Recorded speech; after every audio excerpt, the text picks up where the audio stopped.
শুভ মহালয়া বন্ধুরা। আজ মহালয়ার ভোর ভোর মায়ের দর্শন করে আমরা সবাই মিলে বেরিয়ে পড়েছিলাম তমলুকের উদ্দেশ্যে। স্টেশনে আমরা সবাই মিলে অনেক বড় একটা গোটা গ্যাং দাঁড়িয়েছিলাম ট্রেনের জন্য। তখন বাজে ভোর 5টা। তো আমরা যাচ্ছি তমলুকে, বাবানের সুইমিং কম্পিটিশান আছে সেই জন্য। তমলুকে নেমে আমরা কিছুজন টোটো করে গেছে, তারপরে কিছুজন হেঁটে হেঁটে চা খেতে খেতেই আমরা সুইমিং পুলের দিকে রওনা দিচ্ছিলাম।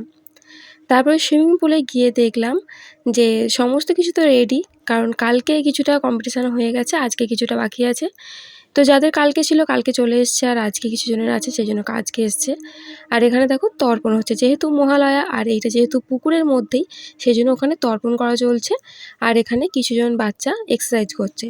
তো বাবানের কম্পিটিশান হয়ে যাওয়ার পর আর বসে না থেকে ওখানে চলে এসেছিলাম তমলুকের বর্গভীমা মন্দিরে মায়ের দর্শন করতে। আর এখানে আমরা যেহেতু পুজো দেবো সেই জন্য পুজোর ডালা নিচ্ছিলাম, আর তারপরে বাবানের হাতেই দিয়ে দিয়েছিলাম পুজোর ডালাটা।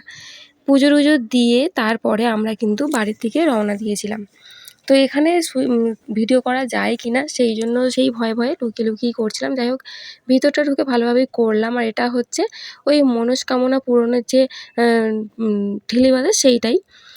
তো যাই হোক, আমরা পুজো টুজো দিয়ে বাড়ির দিকে রওনা হচ্ছি। ভিডিওটা দেখে তোমাদের কেমন লাগলো অবশ্যই কমেন্ট করে জানাবে, আর ভালো লাগলে লাইক শেয়ার করে দেবে। দেখা হচ্ছে নেক্সট ভিডিওতে। এখনকার মতন টাটা।